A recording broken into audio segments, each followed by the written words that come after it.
ini contohnya di dalam bisnis. Ini karena saya kerjanya sering di manufaktur, saya ambil contohnya manufaktur aja ya. Tadi kan kita bicara di bisnis itu orientasikan profit. Jadi artinya profitnya harusnya setinggi-tingginya, gitu kan? Nah, cara mendapatkan profit setinggi-tingginya cuma dua cara. Apakah Anda menjual sebanyak-banyaknya dan atau menurunkan biaya? Udah tahu kan? Cuma ada satu persamaan dalam bisnis atau yang mendasari semua segala macam bisnis. Cuma ada satu pertanyaan. Ada yang tahu? Satu persamaan. Nama dasar bisnis. Tapi bisnis orientasinya apa? Profit. Profit datangnya dari mana? Jualan, penjualan, atau sales. Dikurangi kos, modal, dan lagi. Anda membuat produk, Anda harus hitung harganya berapa. Ya. Kemudian biaya pembuatan produk ini. Kalau ternyata harga atau penjualannya, harga jualnya ya lebih rendah daripada biayanya, Anda jual nggak produk ini? Anda bikin nggak produk ini? Ya enggak. Ya dong. Dalam membuat produk pasti kita ngitung. Oh, bisa nggak saya jual dengan harga yang tinggi, lebih tinggi paling tidak dari biayanya? Kalau lebih rendah jangan dibikin, Pak.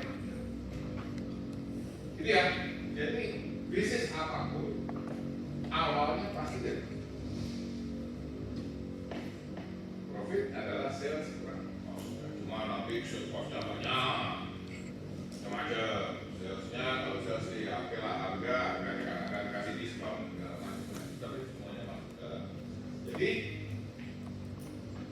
untuk mencapai profit yang tinggi, maka penjualan, harga jualnya dan volume penjualannya harus tinggi. Saat yang sama, saya juga serendah-rendahnya. Gitu kan? Berarti kan persamaan ini ya. Nah, kok dulu deh. Gimana caranya profit itu bisa rendah? Ini belajar nih. Gimana membuat harga satuan ini kalau bikin jual ini, harga satuan bisa rendah.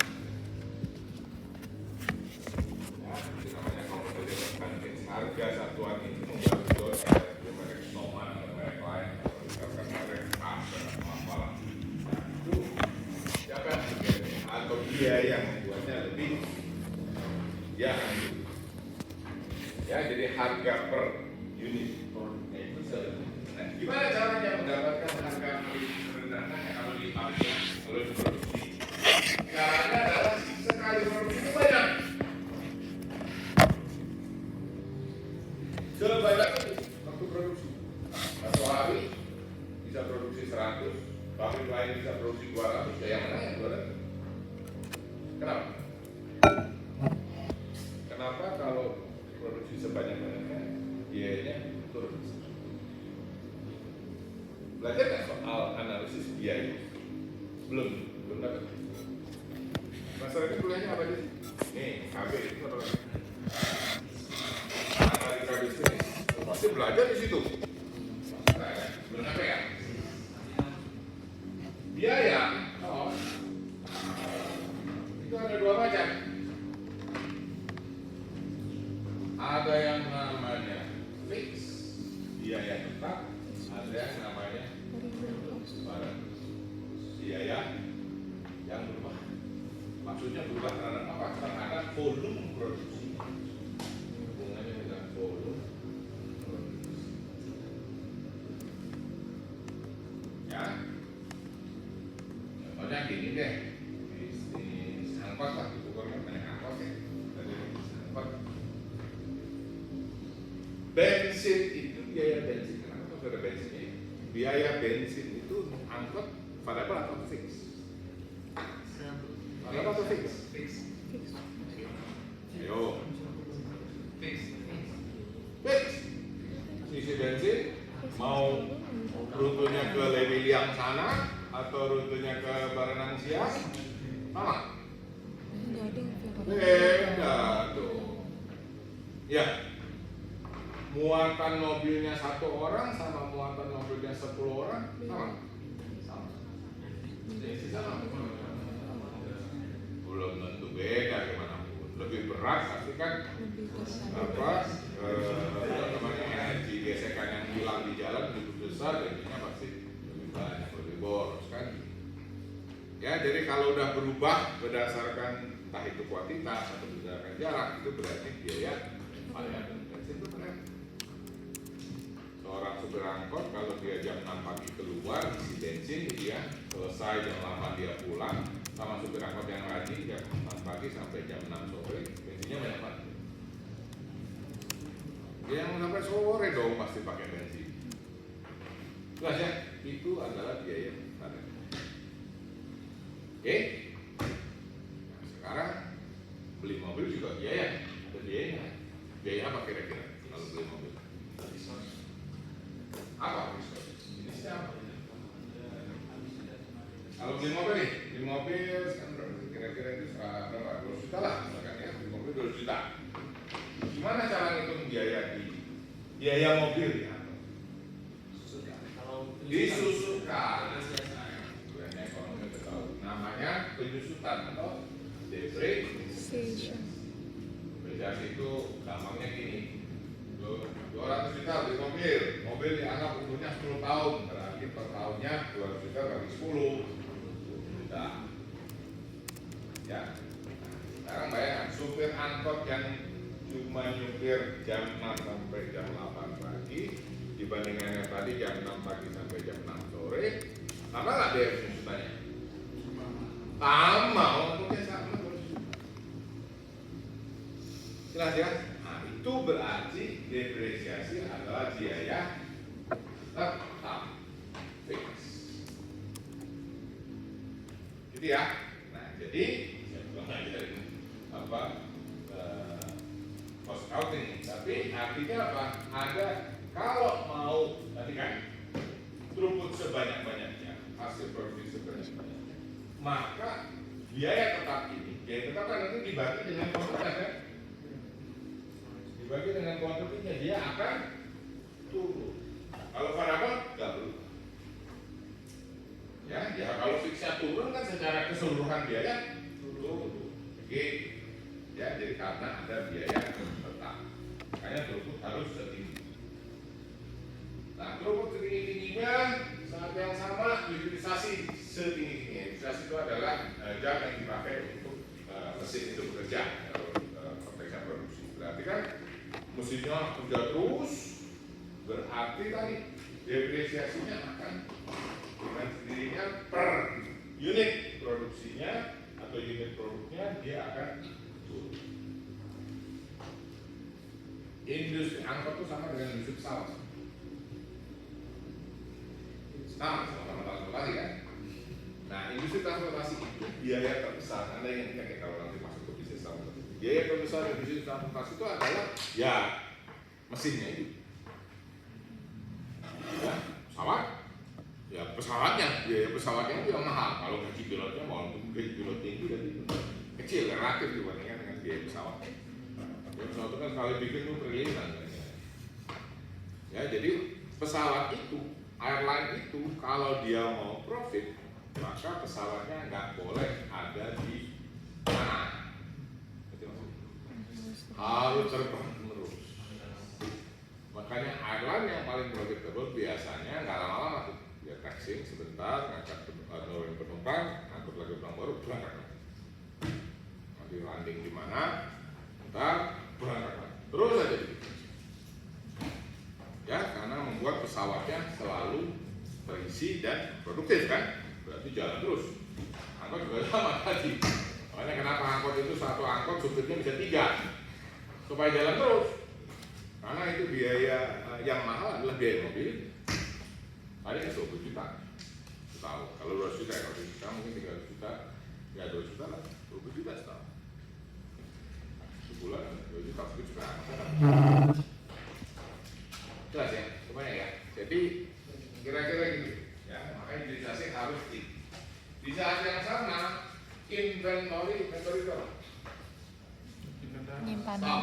Stok barang ya, barang itu harus dibuat serendah-rendahnya karena jangan lupa inventory itu menyimpan inventory ada biayanya loh. Kalau makin banyak inventory berarti apa yang makin besar? Gudangnya akan semakin besar, itu sudah biaya. Orang yang ngurus barangnya juga makin banyak, biaya semua. Belum lagi inventory itu disebut dengan uang mati, karena mati itu uang. Ya, Anda beli apa, memproduksi, menghasilkan barang, tapi barangnya cuma ada di gudang. Nah itu mati uangnya, kan waktu bikin barangnya perlu uang. Uangnya nggak kemana-mana, cuma diem aja di gudang. Jadi inventory itu high cost. Ya. Nah, kalau saya tuh ini pemikiran saya. Kalau saya tuh jarang menyimpan di uang, justru saya menyimpan di barang. Di barang. Karena kalau uang kita itu inflasi. Oke, betul. Inflasi, jadi kayak saya tuh pengalihannya itu ke barang gitu. Oke. Harga naik. Oke. Kita punya. Oke. Gimana? Yang mau tanya apa? Apakah baik atau tidak? Oke, ini personal finance namanya lagi. Boleh, selama itu betul, selama barangnya tidak mengalami.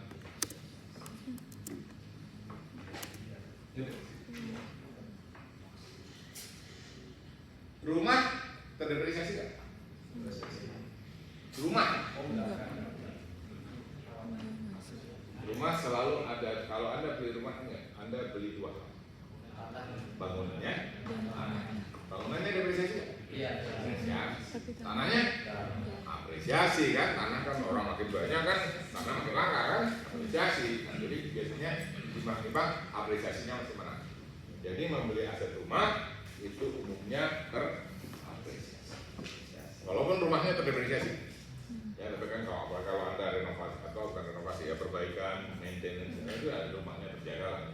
Gitu ya. Jadi mengalami apresiasi. Mobil. Kalau apartemen Kenapa? depresiasi atau malah Tergantung lokasi biasanya, tapi sama aja, itu juga sama. Apartemen kan cuma rumah dibagi-bagi aja, cuma tanahnya kecil. Nah, soalnya saya punya kayak rusun gitu. Nah, Ini bukannya malah depresiasi. mau depresiasi ya, itu salah investasi.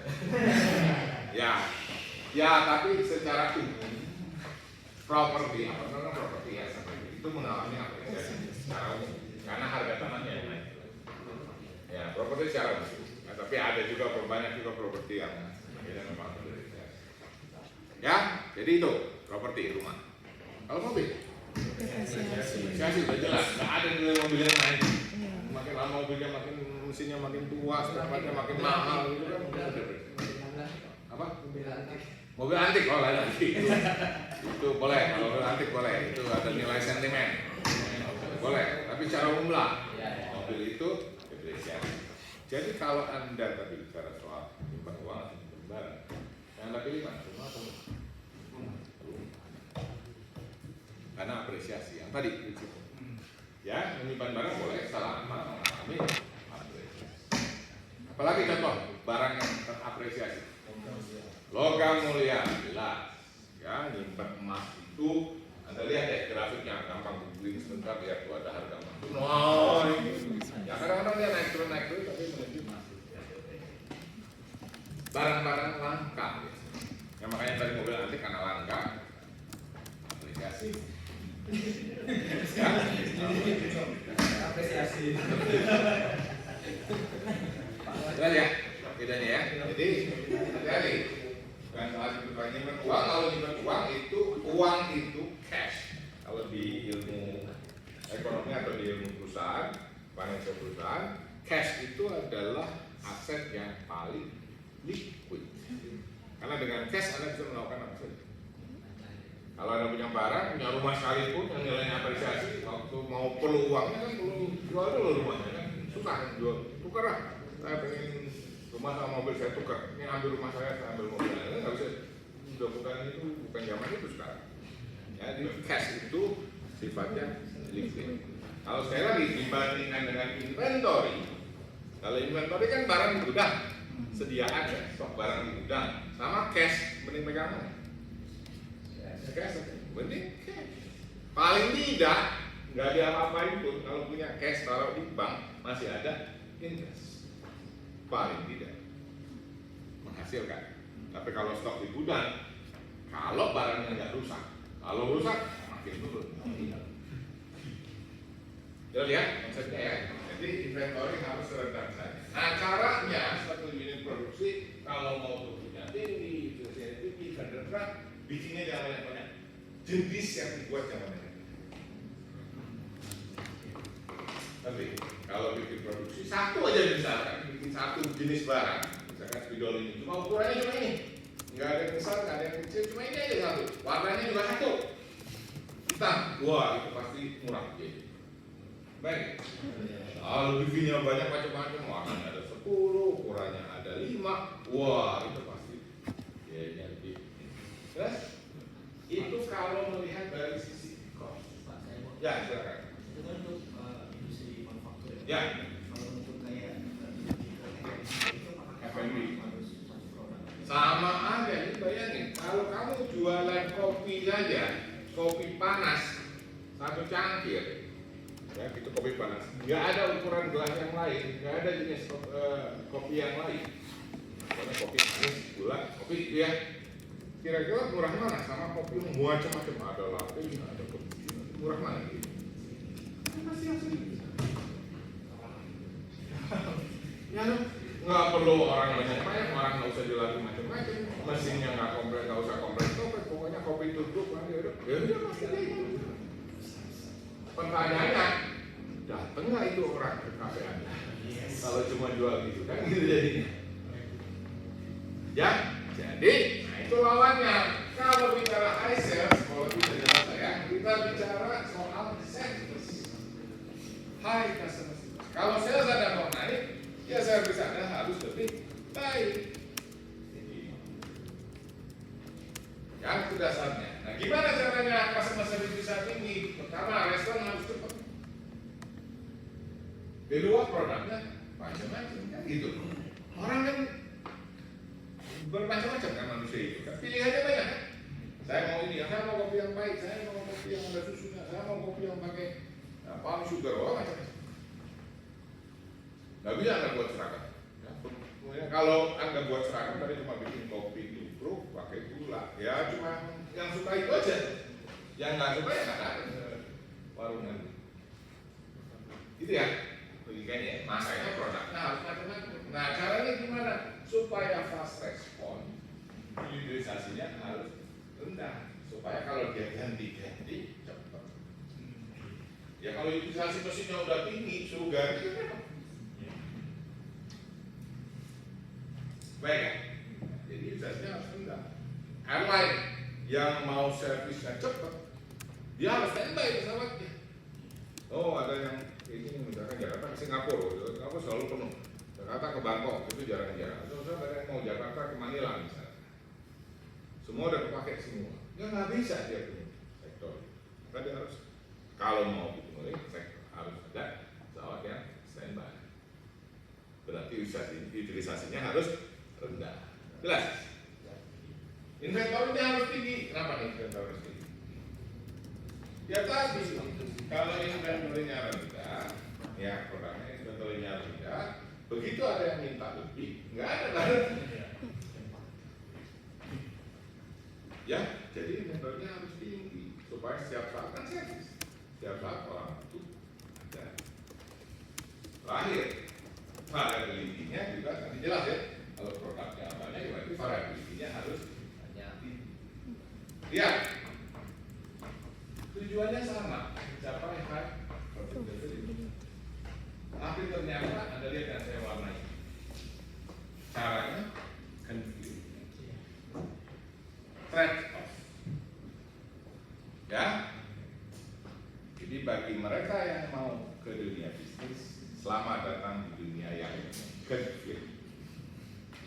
Trade off. Ya. Business management adalah sebenarnya memanage trade. Milih kapan utilisasi saya rendah, kapan utilisasi saya harus, kapan inventory saya harus tinggi, kapan inventory saya harus. Nah, itu kira-kira begitu. hadapi adalah keadaan begitu. Jadi sekali lagi jangan pegang sesuatu pokoknya inventory harus rendah, jangan begitu. Anda harus sesuaikan produknya apa. Oh ini produk baru, produk baru breakthrough-nya agak tinggi. Supaya kalau ada permintaan mendadak, ada ini barangnya ada. Oh ini produk lancar, selalu dijual. Nggak usah tinggi-tinggi selama produksinya konstan. Asli. Jelas ya? Jadi jangan pegang. Oh inventory lo sudah. Kalau baca buku pasti gitu. Sekarang bukan dibaca sih. Baca buku. Oh inventory di bisnis harus rendah. Ya itu secara umum. Tapi kita harus tahu kapan rendah, kapan. Ya silakan. Konsep Utilisasi. Gimana Pak? Saya Kurang paham. Utilisasi itu prinsipnya adalah kalau Anda punya aset, ya fix asetnya, kemudian ada tetap mesin, salah nggak tadi sebenarnya? Utilization itu berarti sesuatu itu dipakai terus. Jadi ya, kalau rendah berarti ya jadi diem aja di landasan gitu nggak terbang-terbang gitu. Itu utilizasi rendah. Ya mobil lah, Anda punya kendaraan, ya motornya, ya motornya seberapa sering dipakai? Sekali. Nggak terlalu sering, berarti rendah utilizasi motor Anda. Kenapa dulu? Gila bayangin, ya maksudnya gitu. Jadi kalau beli aset juga nih, belajar ekonomi nih, beli aset dipikir sering pakai nggak? Apalagi aset kayak mobil motor, itu kan depresiasi tadi kan, nilainya turun kan? Beli sekarang kalau besok dijualnya itu udah turun 10%. Ya kenapa? Nah pikir-pikir, saya pakainya cuma sebulan sekali, seminggu sekali, paling ngapain? Mendingan pakai kayak kendaraan umum. Sorry, saya bukan nggak beli, tapi ngerti maksudnya? Ya, itu maksudnya utilisasi, jelas ya. Jadi Anda harus perhitungan utilisasinya. Kalau mau ekonomis, mau hidup Anda menghasilkan tadi ya nilai tambah gitu. Berarti kan kalau beli sesuatu, utilisasinya tinggi. Jelas, kecuali tadi logam mulia nggak ada utilisasinya, itu memang simpanan gitu, mengganti uang aja. Karena nilainya terapresiasi. Oke? Ya, jangan. Berarti kehadiran marketplace saat ini mungkin bisa bantu dari sisi kita bisa menjual inventory-nya lebih banyak beragam ya Pak. Betul. Di sisi lain secara low inventory-nya juga karena mereka kan punya banyak fasilitas fulfillment ya. Persis. Kita bisa menurunkan itu. Persis. Makanya itu tergantung. Sekali lagi saya bilang tadi, ini adalah trade off kan. Anda bisa lihat trade off kan ini kan tujuannya sama, tapi langkahnya bisa berbeda. Contohnya ya, kalau Anda baru nih pemain baru di marketplace yang kita ngomong ya, marketplace pemain baru, inginnya apa? Orang order saat ini, dia ordernya instan, karena instan kan 3 jam kirim. Dipenuhi apa kak? Harusnya penuhi kan, supaya kesannya baik dong, pokoknya cepat servisnya. Nah, untuk bisa memastikan itu, pastikan Anda punya stok. Ya, kalau stoknya rendah, stoknya cuma punya 5 unit, misalkan orang belinya ada 7, 2 kecewa. Dia nggak jadi pelanggan Anda lagi. Jelas? Ya, jadi harus lihat. Nah, tapi kalau Anda udah mereknya terkenal, orang wah bintang 5-nya udah banyak gitu ya, oke lah. Sekali-sekali miss nggak apa-apa. Orang memaafkan, dia kan ragu-ragu. Ini kan gitu ya, kalau kita milih marketplace kan gitu, lihat dulu bintangnya berapa, slotnya berapa, 4,8 gitu ya. Ada satu lagi baru belum ada yang dijual kan, kita ada cuma yang jual nol. Ayo, mau pilih yang mana?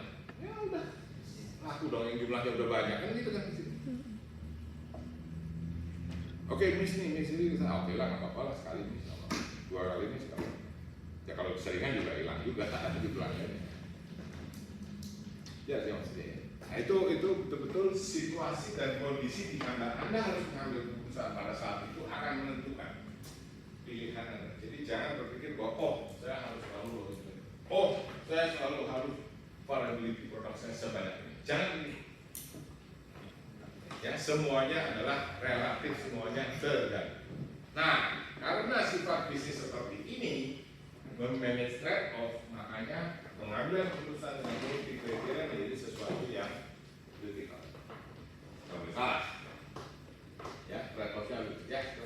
Pak, untuk yang high utilization dari pemahaman saya kan berarti berkaitan dengan mesin produksi ya Pak? Ya, contohnya. Atau juga sama. Ya, tapi untuk mesin produksi kan ada beberapa mesin kan memiliki sifat yang berbeda Pak. Ada yang fully secara otomatis, ada juga yang semi otomatis. Manusia. Ya. Kan kalau misalnya menggunakan manusia, berarti kan kita harus bisa menghitung potensi dari hitungan shift kerjanya dengan kekuatan dari mesin. Betul. Cara kita tahu atau memilih yang high utilization terbaik dari dua sifat mesin yang berbeda bagaimana ya? Oh, gampang. Satu, kalau beli mesin itu pastikan mesinnya bisa memproduksi produk sesuai dengan kualitas yang Anda inginkan. Itu dulu syarat nomor satu. Nah, yang kedua tinggal pilih mana yang dirinya paling. Apakah saya pakai orang atau saya pakai fully otomatis? Ingat, fully otomatis pasti harganya lebih tinggi.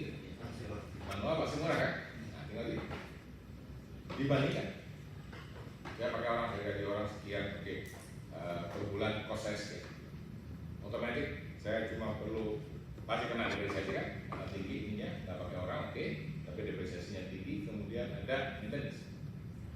Pak, masih lebih mahal. Ya, jadi harus dibandingkan. Nggak ada jawaban apakah manual atau otomatis mana yang lebih ekonomis. Nggak ada jawaban. Secara umum, ya otomatis lebih ekonomis. Secara umum, tapi nggak selalu. Jadi ya, harus jelas dasar perbandingannya. Oke, kalau di negara barat sana, negara maju, yes, otomatis pasti lebih efisien. Karena mahal di sana, gaji orang. Tapi kalau di Indonesia belum. Ya nggak usah Indonesia lah, bandingin sama bikin pabrik di Bogor atau di Jawa Barat dengan bikin pabrik di Jawa Tengah, di Kendal. Nah itu pertimbangannya. UMR sana berapa, UMR sini berapa? Jelas ya? Itu beberapa macam. Ini sudah masuk soal pengambilan keputusan nih. Nah itu berapa keputusan bisnisnya kayak gitu. Oke, ada pertanyaan? Intinya cuma satu, ya, bahwa yang kita manage itu sifatnya trade off, total ya. Ya kita dapat sedikit di sini benefit, di sini ada. Selalu begitu. Ya, dalam hampir segala situasi bisnis akan selalu. Oke, ini teori aja nanti Anda baca sendiri. Prinsipnya dalam pengambilan keputusan ada dua macam, dengan prinsip rasional atau irasional. Irasional bukan artinya nggak rasional ya, seperti ini maksudnya. Kalau rasional berarti semuanya dijelaskan. Dikuantifikasi mulai dari ini kan metode ilmiah aja nih, mengidentifikasi masalah, mengenerate alternative solution, memilih, kemudian mengimplementasikan. Urutannya rasional, gitu ya. Tapi kalau irasional, nah itu karena pengambilan keputusan itu nggak pasti betul. Ingat, di bisnis itu kalau ada tanya matematik, ilmu matematika paling terpakai di bisnis, pengalaman saya sekian 10 tahun, itu adalah statistik. Ini yang nggak suka statistik jangan masuk bisnis. Wah, malas banget sih statistik ini sebab nggak jelas, sebab nggak pasti. Ya itulah di situ ilmunya bisnis. Ya, Anda bisa menggunakan metode statistika dengan tepat, Anda akan dapat. Ya, statistika itu kan matematika ketidakpastian ya. Ketidakpastian yang buat jadi matematis gitu, jadi seolah-olah pasti, jadi ilmu pasti. Itu sebenarnya ketidakpastian yang dipelajari di statistika, probabilitas. Ya, jadi ilmunya itu. Nah, jadi kan ini tidak pasti. Informasi juga mungkin nggak tersedia, nggak semuanya. Bikin bisnis itu nggak sama kayak bikin skripsi. Kalau bikin skripsi kan, wah cari semua sebanyak-banyaknya apa ada jurnal segala macam, kumpulkan semua sebanyak. Di bisnis nggak ada waktu untuk melakukan itu. Anda harus bisa mengambil keputusan dengan informasi yang terbatas. Ya tadi makanya susah untuk selalu objektif. Pasti subjektivitas itu ada. Nah, dengan metode sekali lagi metode kuantitatif akan meminimalkan efek atau bias daripada subjektivitas. Gitu ya? Itu kenyataan. Makanya orang ada yang mengembangkan teori manajemen lah. Ada silent normative model, double stack model, ada pada sendiri lah. Tapi intinya ini sekedar buang masa dalam pengambilan keputusan. Nah, ada lagi. Pengambilan keputusan bisa kolektif sifatnya, sama-sama nih satu kelas bareng-bareng kita setuju ya. veto, kayak pakai apa caranya, ngambil keputusannya bareng-bareng.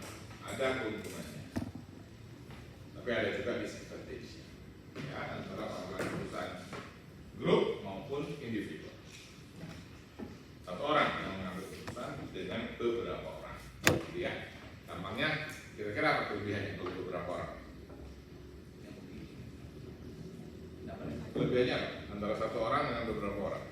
Paling nggak kalau beberapa orang, pola pandangnya beda-beda kan? Sudut pandangnya beda-beda kan? Dari sini, yang satu lihat dari sisi cost-nya, satu lihat dari sisi sales-nya, misalnya. Makanya kenapa disebut Dewan Direksi atau Board of Directors? Karena isinya orang yang campur-campur, ada marketing, ada sales, ada operation, ada finance di situ. Itu sudut pandangnya beda-beda. Untuk mengambil keputusan yang optimal diperlukanlah sudut pandang yang berbeda.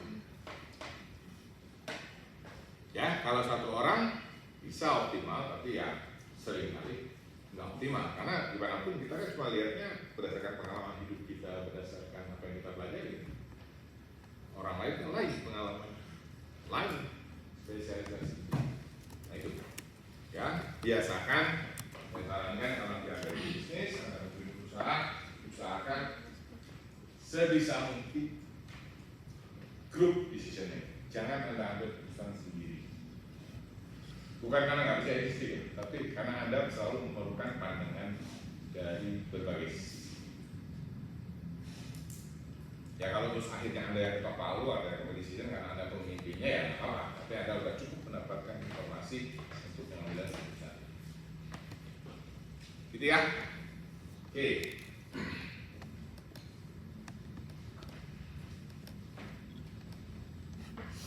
Berikutnya, nah kita mulai masuk ke mari kriteria decision making. Jadi tujuan daripada metode ini adalah untuk tadi bisa memilih opsi-opsi atau alternatif yang terbaik, dari yang terbaik sampai yang terburuk itu bisa dihitung.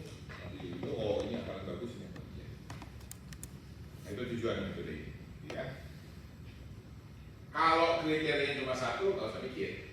Gak usah repot-repot, pasti itu jadi jelas. Kriteria cuma satu. Ya, anda sekolah, Anda cari sekolahan, gitu, cari sekolah bisnis. Pokoknya saya mau cari sekolah bisnis yang biayanya paling murah. Itu kan gitu. Kita bandingin aja kan, paling murah itu yang tadi. Kalau cuma itu. Ya, tapi kan ada yang oh enggak, saya mau sekolah bisnis yang reputasinya bagus. Gitu kan? Ada lain lagi tuh. Biayanya murah tapi reputasinya bagus. Itu konflik biasanya. Ya. Kemudian saya mau cari sekolah bisnis yang fasilitasnya bagus. Ya, yang enak kelasnya bagus. Ya, jadi murah, biayanya, fasilitasnya bagus, reputasinya bagus. Kayak ITB lah ya. Kira-kira pas. Makanya pilih kan, biasanya itu kan ada multi kriteria. Tapi sekali kalau single kriteria, nggak usah mikir, ya nggak usah repot-repot pakai metode.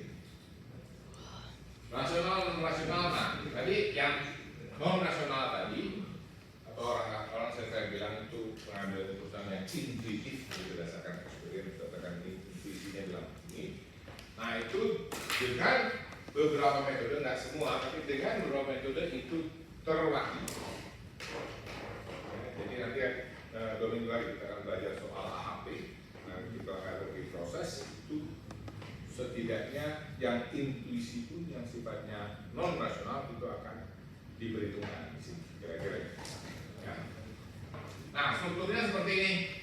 Tadi saya katakan kalau mengambil keputusan harus ada goal. Ya, jangan pernah mengambil keputusan kalau keputusannya nggak jelas. Perjelas dulu goal. Lalu ada kriteria-kriterianya. Kemudian pasti ada alternatifnya. Ini penggambarannya umum. Garis-garis ini hanya untuk menunjukkan bahwa ini saling berhubungan. Jadi kriteria 1, 2, 3, 4 itu berhubungan dengan goal. Gitu ya. Alternatif ini juga, oh ini memenuhi kriteria ini 1, 2, 3, 4 dan seterusnya. Jadi ada hubungan. Itu kebiasaan. Saya segera menggambarkan. Jadi kalau suatu saat ada alternatif nggak cocok dengan kriteria 4 atau alternatif ini nggak bisa dipilih, ya jangan ditulis alternatif ini. Saya itu memastikan ada hubungannya.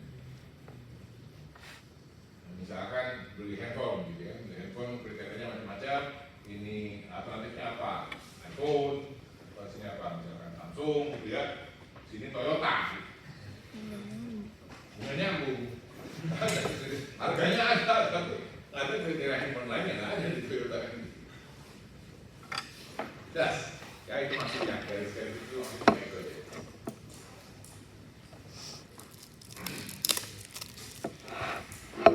Nah ini contoh aja. Contoh misalkan beli mobil. Ya. Kriterianya apa beli mobil? Enggak. Performa, kan? Kemudian apa lagi? Reliability. Hemat atau enggak bahan bakarnya. Ada lagi harga jual kembali. Indonesia itu aneh. Mobil mikirnya harga jualnya beli kok mau jual lagi mobilnya gitu untuk beli gitu mau dipakai. Itu bedanya kadang-kadang ya orang timur orang barat beda. Orang di saya tahu lah saudara saya kalau yang di barat gitu mereka baju mengutamakan gaya mereka orang-orang sana ya orang barat kalau beli mobil itu mikirnya untuk dipakai sampai mobilnya habis sampai kulit dibersihin. Ini akhirnya mereka lebih baik hemat ya. Jadi yang dicari adalah gaya lebih. Orang Indonesia seringkali dipikirin adalah itu yang harga jualnya kembali karena gitu ya, tapi ya. Nah alternatifnya apa misalkan yang ini. Nah gini satu lagi kunci, kalau Anda nanti mengambil keputusan apa kemudian memilih alternatif, pastikan alternatifnya kira-kira setara ya. Jadi contohnya nih untuk milih mobil Wuling, Honda Mobilio, Avanza, Estan, jadi kira-kira harganya kurang lebih sama kan ya? Kira-kira, tidak pasti tapi kurang lebih. Jangan milih mobil, Wuling Mobilio, Toyota Avanza di sini Mercedes E-Class, masih parah. Nanti ya, nggak usah di repot-repot itu, nggak usah gitu. Ya, mau pilih apa? Mau gaya, mau ekonomis gitu. Ya, jadi harus alternatifnya itu harus dibuat setara. Itu memilih mobil. Coba dalam konteks bisnis. Menentukan harga suatu produk. Kriterianya apa? Kriterianya ini. Apakah saya ingin produk saya ini pangsa pasarnya luas? Satu kriteria. Karena logikanya apa? Kalau harga suatu produk itu tinggi, kira-kira pangsa pasarnya akan luas atau tinggi? Itu hukum diskusi normal. Kalau saya ingin pangsa pasar luas, maka harusnya harga saya tidak tinggi. Jadi ya, contohnya itu. Kemudian kriteria lain, saya ingin produk yang marginnya tinggi.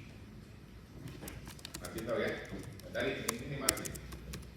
Harga jual dikurangi biaya, profit itu ada yang bilang profit margin.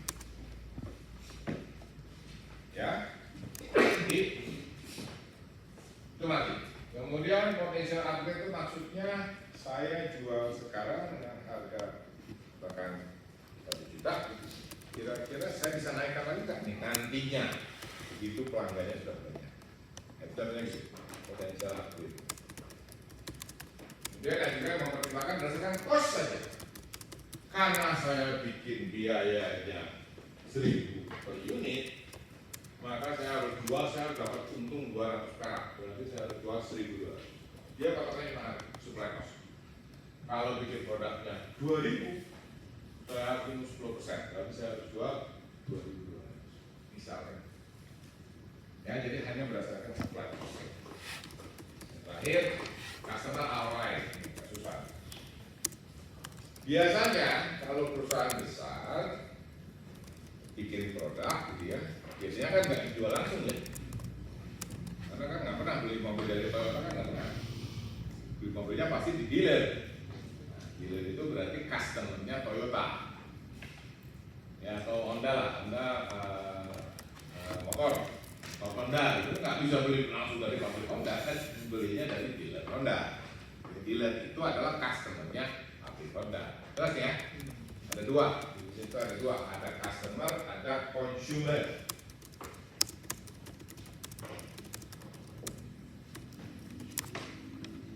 Jadi salah satu company ya, mereka biasanya menjual produk ke customer,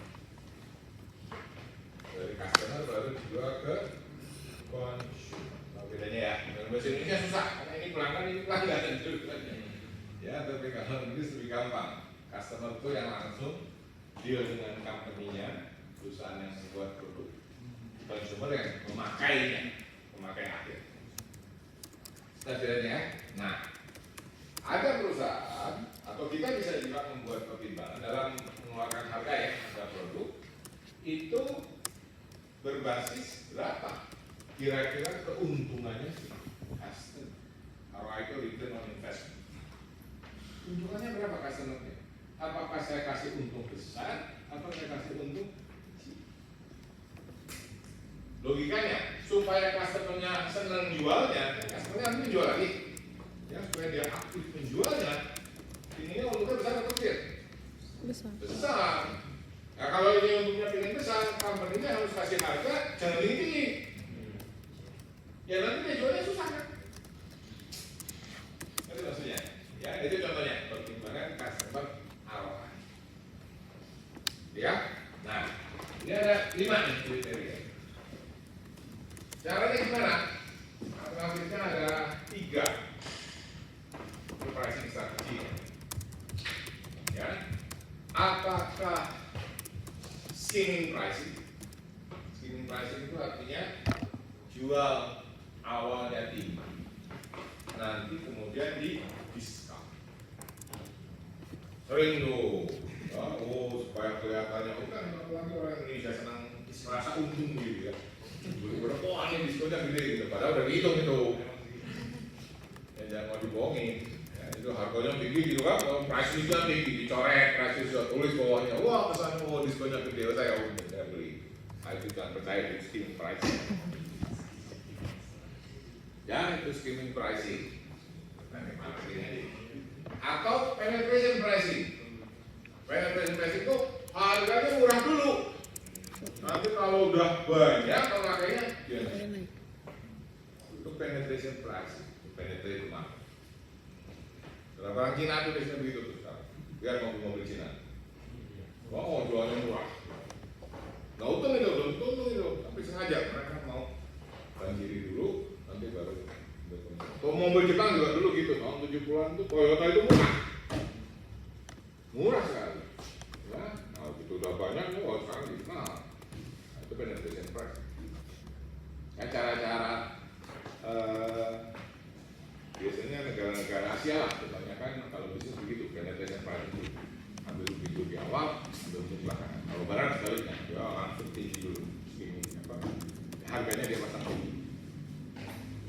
Terakhir strategic pricing. Strategic pricing pokoknya nggak peduli kayak apa, saya ingin dapat value yang optimal, margin yang maksimum, dan margin yang maksimum profitability.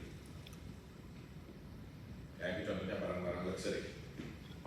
Ya nggak peduli banyak murah, nggak apa-apa, saya dapat volume yang besar, tapi saya dapat marginnya bisa. Tapi tentu saja harus didukung oleh image. Nggak bisa jual barang tinggi, image jelek ya nggak bisa. Jelas ya?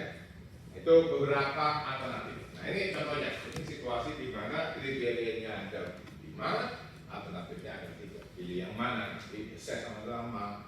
Mau marketing bilang begini, orang sales bilang begini, orang produksi bilang begini. Nah itu situasi.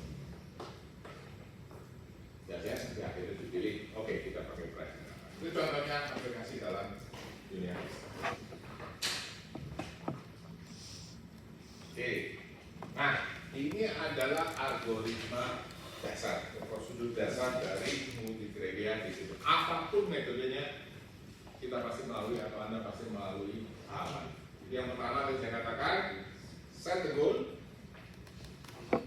Kemudian biasanya ini logikanya ya, atau kebiasaan aja, pasti memang begini mungkin. Biasanya kalau Anda mau mengambil keputusan, Anda kriteria yang dulu atau alternatifnya dulu? Di sini. Kriteria dulu atau alternatif? Mau beli mobil? Kriteria dulu atau alternatif dulu? Wah, manusia sangat rasional kalau kayak gitu. Tapi faktanya biasanya alternatif dulu. Ya kan? Baru bikin kriteria. Di bisnis juga biasa begitu. Ya, alternatif dulu apakah misalkan apa? Mau bangun pabrik, saya mau bangun pabrik di Cikarang kah, atau di Kendal kah, atau di mana itu? Alternatifnya dulu, baru kriteria dirumuskan. Nggak apa-apa, ya, nggak salah. Yang penting dirumuskan, jangan cuma alternatif kriteria dibayar. Jelas ya, jadi kalau yang membuat ya silakan. Kalau ada yang mau rasional, pokoknya kriteria dulu, boleh aja, silakan aja. Yang penting jangan sampai nggak dirumuskan. Oke, ini alternatif kriteria. Lalu expert di sini maksudnya apa? Expert itu orang yang ngerti lah. Waktu ini istilahnya aja, kalau Anda baca literatur kan semuanya ngomongnya expert gitu. Padahal maksudnya expert itu orang yang mengerti, orang yang mengetahui permasalahan atau keputusan yang akan diambil. Gitu ya, jangan misalkan nanya soal strategic management atau soal strategi perusahaan, nanyanya ke dokter gitu.